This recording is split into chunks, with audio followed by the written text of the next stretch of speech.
Welcome class. Online classes में आपका स्वागत है। आज हम बात करने वाले हैं क्लास 8 की। और क्लास 8 का जो अपना विषय है वो है गणित। ये गणित विषय के बारे में पढ़ना बहुत ज़्यादा जरूरी है। जीवन में गणित का बहुत ही महत्व है। जैसे मित्र का महत्व है जीवन में, चित्र का महत्व है विज्ञान में, और गणित का महत्व भी जीवन में ही है। जिसको जीवन की गणित आती है वो बहुत कुछ कर सकता है। और आगे हम पढ़ने वाले हैं पाठ 2, और पाठ 2 का नाम है आपके एक चर वाले रैखिक समीकरण। अब समीकरण भी होना जरूरी है।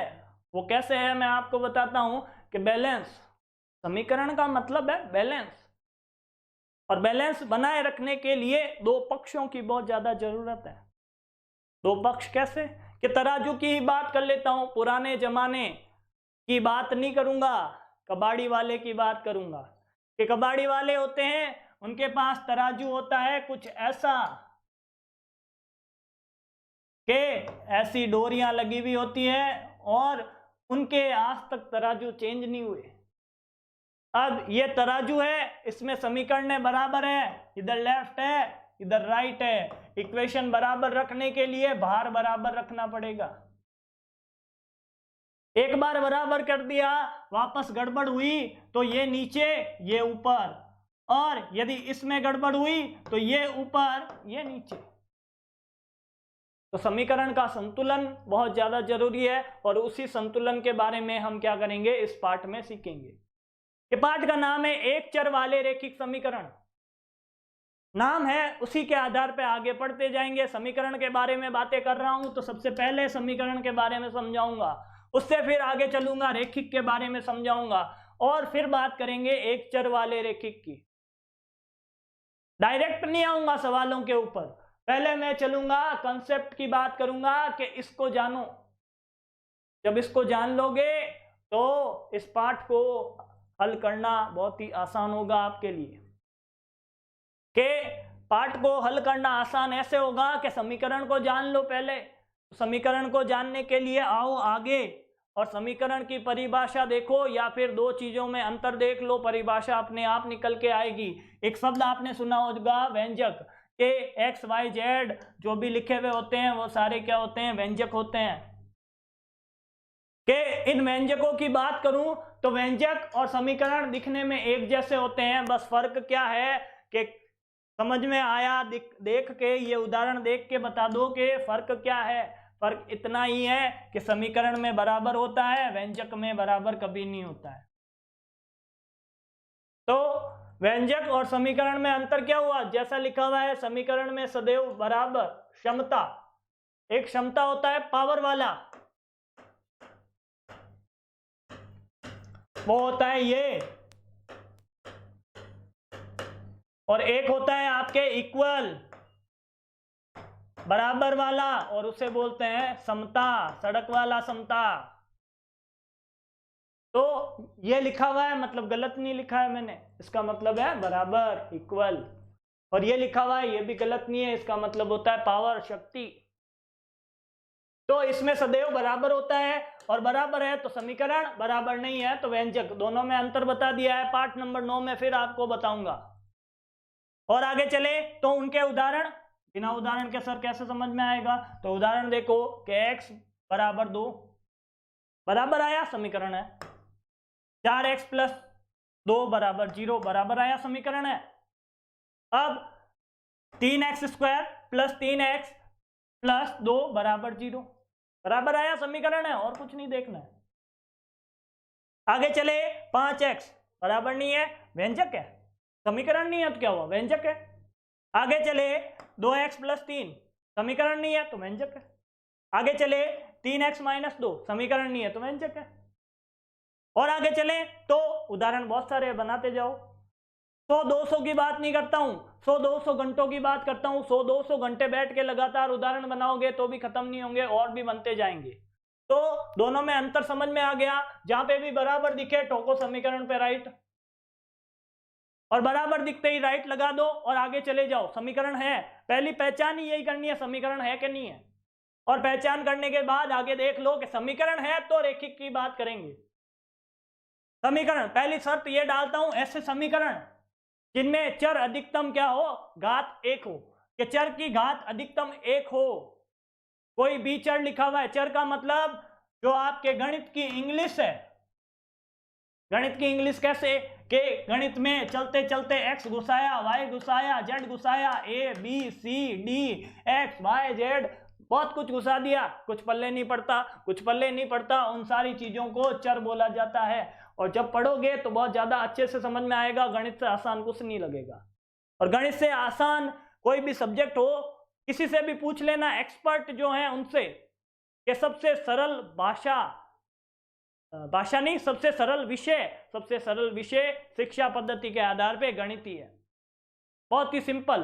कि गणित की पद्धति की बात करूं तो रीट वालों सुन लो, कोई देख रहा है पीछे, तो गणित की भाषा होती नहीं है, पहली बात तो बात करें तो। और गणित की पद्धति सरल है और बहुत ही सरल सब्जेक्ट है, कठिन नहीं है, तो गणित से भागो मत, इसको पढ़ो। आगे बात कर लेते हैं, ऐसे समीकरण जिनमें चर की अधिकतम घात 1 हो। चर के ऊपर 2 3 नहीं लिखे हुए होने चाहिए, कि माता माते नहीं लिखे होना चाहिए।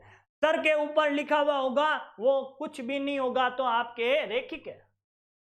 अब बात कर लेता हूं कि 4x + 7, इस x को उठाओ बस, और किसी को नहीं देखना, अपने काम सिर्फ चर का है। x को उठाओ और x के सिर के ऊपर कुछ लिखा हुआ है क्या, नहीं लिखा हुआ, रेखिक है। यदि इस x की बात करूं, कुछ नहीं लिखा हुआ, रेखिक है। इस y की बात करूं, कुछ नहीं लिखा हुआ, रेखिक है। चरों के ऊपर कुछ नहीं लिखा हुआ, रेखिक है। यहां पे कुछ नहीं लिखा हुआ, रेखिक है। यहां पे कुछ नहीं लिखा हुआ, रेखिक है। और उदाहरण बनाते जाओ, आगे उदाहरणों की बात है, समीकरणों को हल करना है, ये कोई नहीं देखेगा पीछे पलट के, पर ये आना जरूरी है। कोई भी रास्ते चलते में पूछ ले रेखिक समीकरण बताइए, जाने कौन है, ऐसा नहीं होना चाहिए, फटाक से उत्तर आना चाहिए। चरों की अधिकतम घात 1 है, वो रेखिक समीकरण है।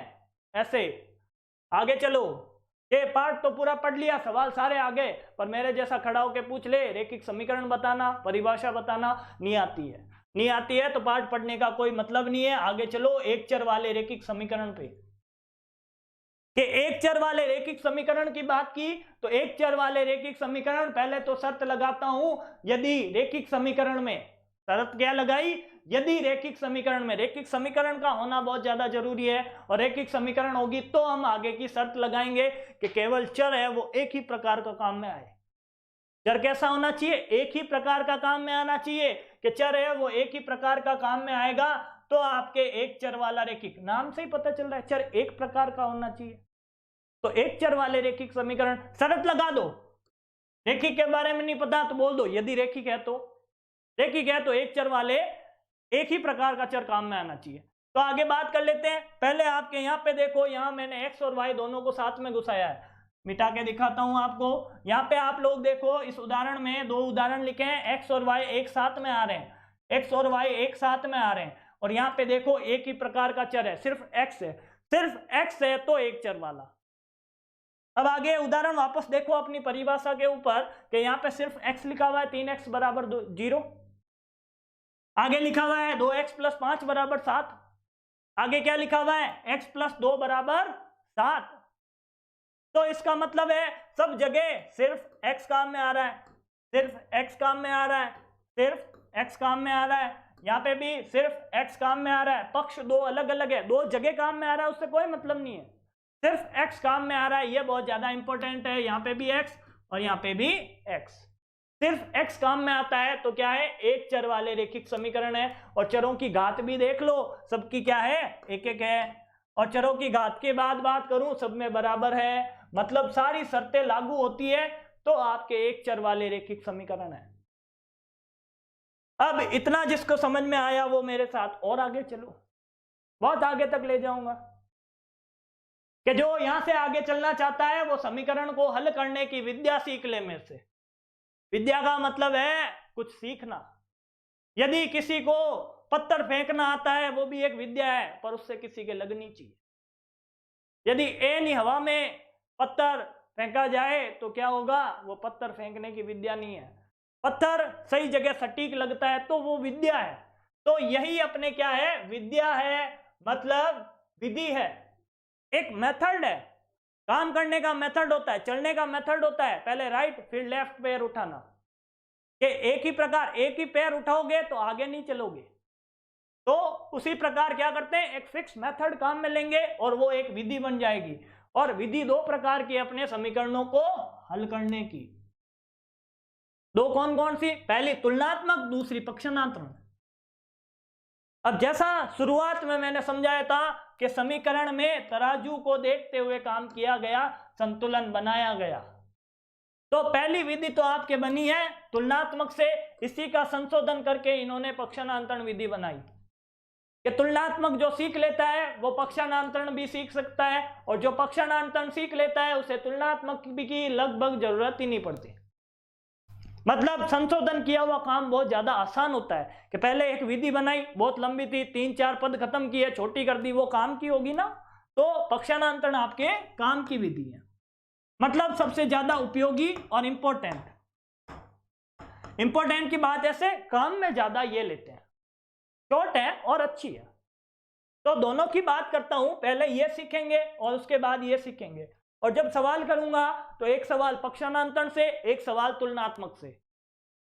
तो और आगे चलते हैं और बात कर लेते हैं तुलनात्मक की। बहुत ही मजेदार टॉपिक आने वाला है अपना, तुलनात्मक विधि। क्या तुलना करनी है, और तुलना करने के लिए दो लोगों की जरूरत है। अब दो लोगों की जरूरत कैसे है वो मैं आपको बताता हूं कि तुलना जब भी करेंगे तो दो लोग आएंगे। अब समीकरण में दो लोग नहीं है तो हम क्या करेंगे, दो लोग लेके आएंगे, लेफ्ट और राइट। ताली बजाने के लिए दो हाथों की जरूरत है, वैसे ही समीकरण में भी दो पक्षों की जरूरत है।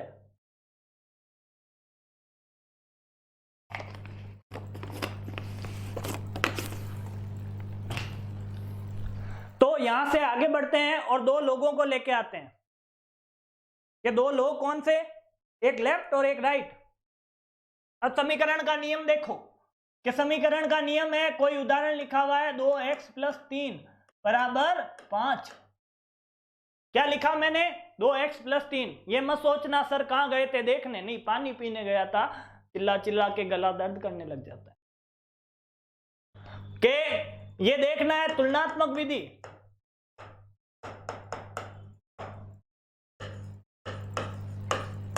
पहले नाम लिखो तुलनात्मक विधि, और इस विधि में क्या करना है, किसी के ऊपर एक्सपेरिमेंट तो करेंगे ना। जब तुलना करने के लिए कोई व्यक्ति होगा तो तुलना करूंगा ना, नहीं तो किससे करूंगा, अकेले से तुलना थोड़ी ना होती है, बेंतों से तुलना थोड़ी ना करूंगा। तो यहाँ पे तुलना करने के लिए दो पक्ष होने चाहिए, दो व्यक्ति होने चाहिए, और यहाँ पे व्यक्ति है लेफ्ट और राइट। यहाँ पे व्यक्ति कौन है आपके, लेफ्ट और राइट। मतलब इधर ये भाग उल्टा हाथ है मेरा, उल्टा हाथ है तो लेफ्ट, मतलब लेफ्ट और राइट। हिंदी के कंसेप्ट अभी समझाऊंगा, लेफ्ट और राइट। बहुत सारे बच्चे कंफ्यूज होते हैं कि सर लेफ्ट बायां या दायां, लेफ्ट बायां या दायां, उसके लिए मैं बता देता हूं बायां और दायां। नहीं सर बात नहीं बनी, ट्रिक बताओ, ट्रिक, बिना ट्रिक का काम नहीं होता। ट्रिक बता देता हूं, ऐसे करके देखना बी दिखेगा, ऐसे करके देखना डी दिखेगा। तो ये बी दिखता है तो बायां और डी दिखता है तो दायां। देख लो, बायां लिखोगे इंग्लिश में तो बी से स्टार्ट होगा, और दायां लिखोगे तो डी से स्टार्ट होगा। तो बायां और दायां हो गया आपके, तो बायां और दायां हो गया। तो अब आगे चलो, कंसेप्ट क्लियर, कि ऐसे देखना, बी दिखा तो बायां और डी दिखा तो दायां। मतलब लेफ्ट और राइट, उल्टे हाथ में लेफ्ट है और यही बायां है, और सीधे हाथ में राइट है, मतलब यही दायां है। ठीक आई, मजा आया। तो आगे चलो कंसेप्ट के ऊपर, कि तुलना करेंगे लेफ्ट और राइट की। तुलना किसकी करेंगे, लेफ्ट और राइट की। मैंने कहा कि यह विधि है वो तराजू से निकल के आई है। किससे निकली है, तराजू से। तराजू को बोला जाता है तुला, तोलने वाला, और इसीलिए इसका नाम पड़ा तुलनात्मक विधि, तुलना करने पर बनी विधि। अब तराजू लेके आता हूं आप लोगों के लिए। तो पहले तराजू की क्या आती है, डंडी आती है, उसके ऊपर 3 डोरियां बांधते हैं और एक पलड़ा सेट कर देते हैं। ये एक पलड़ा बना, इधर बनाया है तो लेफ्ट। दूसरा पलड़ा लेके आओ और क्या कर दो, 3 डोरियां बांध के इसके भी क्या कर दो, इसको लटका दो। अब सिर्फ इतना काम करने से काम नहीं चलेगा, बैलेंस के लिए बीच में एक सुई लगाओ, और पकड़ने के लिए ऐसा होता है आपके कि इसमें क्या होता है, पकड़ा हुआ होता है आपके, ऐसे इसको पकड़ते हैं। अब पकड़ने के बाद स्टार्ट किया जाता है काम, बाट रखो और सामान तोलो, और सामान में मैं तोलूंगा गेहूं, 2 किलो गेहूं देना, उठाया, बाट रखा, और इधर क्या किए, गेहूं तोल दिए। अब मामला गड़बड़ होता है, गेहूं 2 किलो नहीं है, गेहूं है थोड़े कम, तो ये चला जाता है ऊपर, ये चला जाता है नीचे। गेहूं है 100 ग्राम कम, तो ये पलड़ा ऊपर आता है और ये नीचे चला जाता है, और अपनी आंख ऐसे होती है, क्यों भाई कम क्यों दे रहा है, बराबर दे। बराबर देने के लिए वो इसमें क्या करता है, 100 ग्राम ऐड करता है, और बात आ जाती है एकदम ठिकाने पे। मतलब समझो, अपने को किराने वाले की तरह काम नहीं करना है, अपने को दिमाग यूज में करना है, और इसका पूरा कंसेप्ट जान लेना है। जब वापस प्लस किया तो ये बैलेंस बराबर हो गया। अब बैलेंस बराबर एक तरीके से और हो सकता था, मैं क्या कर लेता हूं, दोनों तरफ आपके गेहूं डाल लेता हूं, दोनों तरफ गेहूं डाल लेता हूं, इधर भी 1 किलो गेहूं डाले और इधर भी क्या किए, 1 किलो गेहूं डाले। 1 किलो गेहूं गिर के पानी में गिर गए, 1 किलो में से 100 ग्राम कहां गिर गए, पानी में गिर गए, वहां से निकालने से तो रहे। अब बोला बैलेंस बराबर करो, तो इधर से भी क्या किए, 100 ग्राम कम कर दिए, मतलब दोनों तरफ क्या किया, माइनस किया। के एक जना आया और इसमें क्या कर दिए, 100 ग्राम गेहूं ऐड कर दिए, 100 ग्राम ऐड करते ही ये नीचे जाने लगा, उधर वाले ने, दुश्मन ने क्या किए, 100 ग्राम ऐड कर दिया, बैलेंस बराबर। मतलब जब इधर घटाता हूं तो इधर भी घटाया, इधर जोड़ता हूं तो इधर भी जोड़ा, जब इधर क्या कर देता हूं, 2 से गुणा कर देता हूं, गेहूं 1 के 2 किलो हो गए, उधर से एक जना आया, मैं भी इधर 1 किलो और डालूंगा, मतलब 2 से गुणा कर दिया, दोनों 2 किलो 2 किलो, बैलेंस बराबर। और आगे चले, बैलेंस बराबर करने के बाद बात की, एक जना आया 2 किलो उड़ा के ले गया, 2 किलो में से आधा ले गया, के भाग कर दिया किसका, 2 का, इधर बच गया 1 किलो, तो इधर वाले ने क्या किया, बैलेंस बराबर करने के लिए तराजू खराब नहीं होना चाहिए, 2 का भाग कर दिया। मतलब जब प्लस करता हूं तो प्लस, माइनस करता हूं तो माइनस, गुणा करता हूं तो गुणा, भाग करता हूं तो भाग, दोनों तरफ एक जैसा काम किया, और समीकरण को हल करने के लिए ये विद्या काम में लेंगे, और बन गई तुलनात्मक विधि। सेम प्रोसेस करूंगा और देखना अभी खटाक से उत्तर निकल के आएगा। और उदाहरण की बात आती है, अब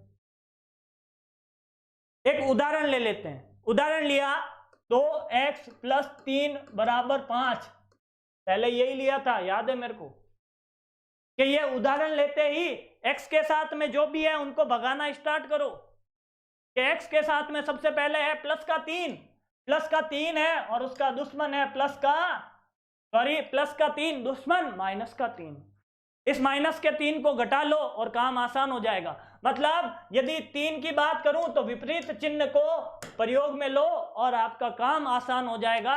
और प्रयोग में कैसे लोगे वो मैं आपको बताता हूं, कि प्रयोग में कैसे लेना है। प्रयोग में लेना है, दोनों तरफ काम करना है। मैंने एक बात सिखाई थी, दोनों तरफ काम कैसे करना है आपको, दोनों तरफ काम करना है, दोनों तरफ 3 घटाने पर। अब दोनों तरफ 3 घटाए तो क्या हुआ, पहले लिखो क्या हुआ वो बाद में देखेंगे। +3 -3 = 5 - 3, दोनों तरफ 3 घटा लिए।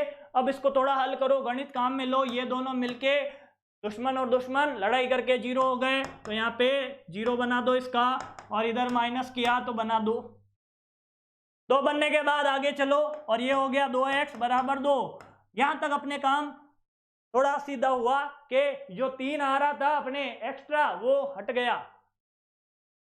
अब 3 हटने के बाद और आगे चलो, 3 हटने के बाद आगे चले, आगे x के साथ में कौन है, 2 है, x के साथ में कौन है आपका, 2 है, हटाओ इसको भी हटाओ, x के साथ में 2 है, और वो कैसा है, गुणा में। जब कोई चिन्ह दिखाई नहीं दे गुणा मान लेना, आपका काम हो जाएगा।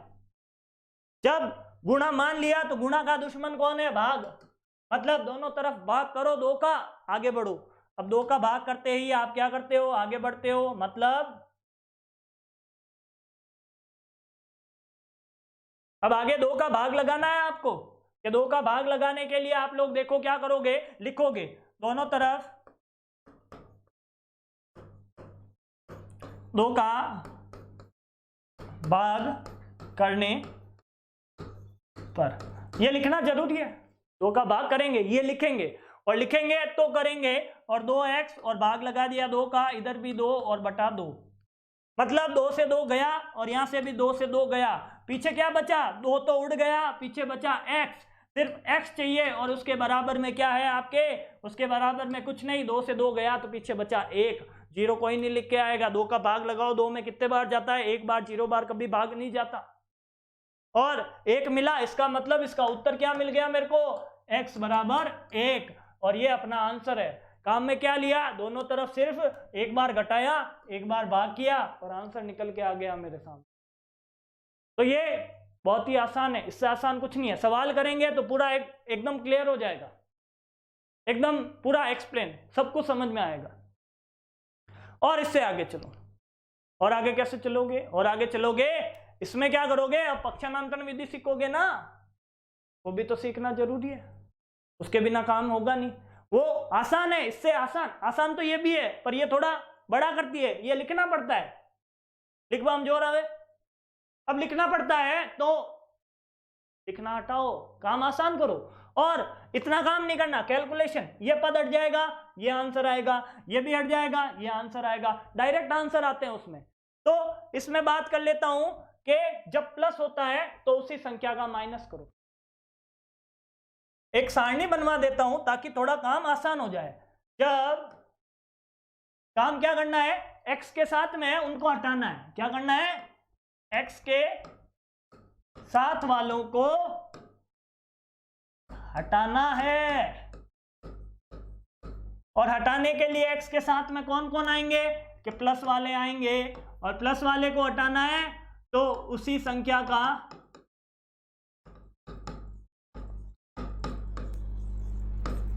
माइनस करो, और करना कितना है, दोनों तरफ करना, कैसे है, दोनों तरफ करना है।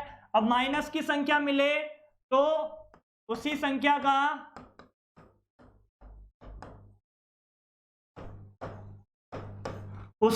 का योग करो, और करना कैसे है, दोनों तरफ करना है। और आगे चलोगे, और आगे गुणा भी मिलेगा, गुणा मिलेगा तो दोनों तरफ क्या करो, भाग करो, और भाग मिले तो दोनों तरफ क्या करो, गुणा करो। मतलब प्लस की संख्या है तो दोनों तरफ माइनस कर दो, माइनस की संख्या है दोनों तरफ प्लस कर दो, गुणा की संख्या है दोनों तरफ भाग कर दो, भाग की संख्या है दोनों तरफ गुणा कर दो, आपका काम हो जाएगा, उत्तर निकल के आ जाएगा, सिर्फ x बचेगा। तो आगे हम बात कर लेते हैं पक्षांतरण विधि की, बहुत ही उपयोगी और महत्वपूर्ण।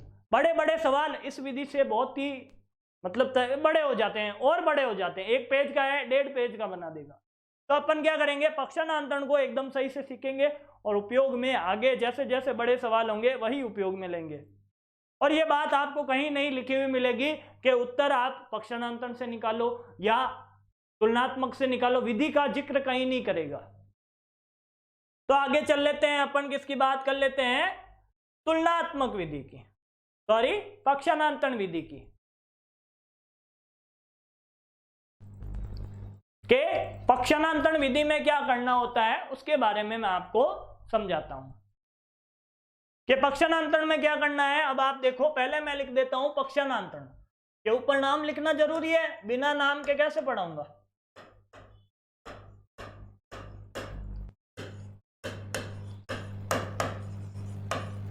ये लो नाम लिख दिया कि पक्षांतरण का नाम लिखते ही पक्षांतरण को तोड़ डालो, तोड़ो मरोड़ो और समझो कि पक्ष प्लस अंतरण,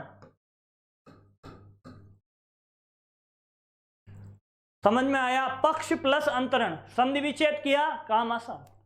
अब संधि विच्छेद हिंदी में आराम से पढ़ना, हम क्या करते हैं, अपना काम करते हैं, पक्ष प्लस अंतरण किया और बना पक्षांतरण। अब पक्ष का मतलब तो आपको पता है कि पक्ष होते हैं लेफ्ट और राइट, दो प्रकार के।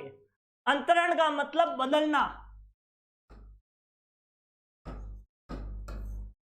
अंतरण का मतलब क्या समझे? बदलना। जो इस शब्द को अपने दिमाग में फिट कर लेगा उसके लिए बहुत ही आसान है कि लेफ्ट और राइट में संख्याओं को बदलो और अपना काम करो। यदि लेफ्ट में कोई संख्या लिखी हुई है राइट में ले जाओ, राइट में लिखी हुई है लेफ्ट में ले जाओ। ये अब कंसेप्ट जिसको समझ में आया उसके लिए कोई भी समीकरण कैसी भी हो आसान करना बहुत ही आसान है, मतलब सरल करना बहुत ही आसान है। कि पक्ष बदलना है, लेफ्ट से राइट में कब जाओगे? अपने को, अपना टारगेट कौन है? अपना टारगेट है एक्स, मतलब अपना दुश्मन है एक्स। एक्स अकेला बचना चाहिए, उसके साथ में जितने भी दोस्त हैं उन सबको हटा दो। तो उन सबको हटाने के लिए यदि लेफ्ट में सारे दोस्त हैं तो उनको उठा के राइट में ले आओ, अपनी तरफ ले आओ। अपनी तरफ लाने के लिए एक रूल को फॉलो करना पड़ता है और वो रूल होता है आपके चिन्हों का परिवर्तन। अब चिन्हों का परिवर्तन कैसे करोगे उसके बारे में जानो थोड़ा। कि चिन्हों का परिवर्तन करने के लिए दो पक्ष हैं अपने। पहला है लेफ्ट हैंड साइड और इधर कौन है? Right hand side. दो पक्ष है ना अपने, बायां दायां, लेफ्ट राइट, बी और डी। तो लेफ्ट और राइट है। अपना एक्स अपने दोस्तों के साथ हमेशा कहां होता है? लेफ्ट में होता है। अपने को काम सारा लेफ्ट से ही करना है। राइट से भी कर सकते हो, जब उसकी जरूरत पड़ेगी तो राइट से भी काम करवाऊंगा। तो लेफ्ट से राइट जाना है। अभी कहां जाना है? लेफ्ट से राइट जाना है। और जब लेफ्ट से राइट जाएंगे तो पहले संख्या प्लस की होगी और जब प्लस वाली को उठा के इधर लाओगे तो माइनस की हो जाएगी। और आगे चलोगे तो संख्या माइनस की भी मिल सकती है आपको, और संख्या माइनस की मिलेगी तो आपके क्या होगा? जब संख्या माइनस की मिलेगी उसको उठा के इधर लाओगे तो संख्या किसकी हो जाएगी? प्लस की हो जाएगी। के प्लस वाली उठ के राइट में गई तो माइनस की, माइनस वाली उठ के राइट में गई तो प्लस की। उसका दुश्मन अपना दोस्त बनेगा तो उसमें परिवर्तन आएगा, और परिवर्तन कैसा आएगा? प्लस का विपरीत माइनस, माइनस का विपरीत प्लस। अब बात करते हैं गुणा का विपरीत कौन है? भाग। और भाग का विपरीत कौन है आपके? गुणा। अब ये जो काम है राइट से लेफ्ट में आते ही उल्टे हो जाते हैं। बस ये करना है, चेंज किसको किया, सोचना क्या है। चेंज करता हूं प्लस दो को उठा के किधर भी ले जाओ माइनस का होगा। अब माइनस को चेंज करेंगे तो प्लस का होगा, प्लस को चेंज करेंगे तो माइनस का होगा, भाग को चेंज करूंगा तो गुणा होगा, गुणा को चेंज करूंगा तो भाग होगा। मतलब ये लेफ्ट से राइट में आने के लिए भी है, राइट से लेफ्ट में आने के लिए भी है। गलती से ये उठ के इधर आ जाए और ये चल के इधर आ जाए तो समीकरण क्या बनेगी? 6 बराबर 2x प्लस 5। अब टारगेट कौन है? राइट साइड, मतलब माइनस वाला इधर आएगा प्लस, प्लस वाला इधर आएगा माइनस, गुणा वाला इधर आएगा भाग, और भाग वाला इधर आएगा तो गुणा। बस इतना जिसने सीखा उसके सारे बेड़े पार हैं। नहीं आ पा रहे उसकी पूरा पाठ आ गया उसको। अब पूरा पाठ आ गया तो ये सारी चीजें सीखने के लिए हम काम करेंगे और अपनी प्रश्नावली 2.1 को क्या करेंगे? हल करेंगे। अब उसको हल करने के लिए थोड़ा इंतजार करो अगली क्लास का। आज के लिए बस इतना ही। बहुत बहुत धन्यवाद।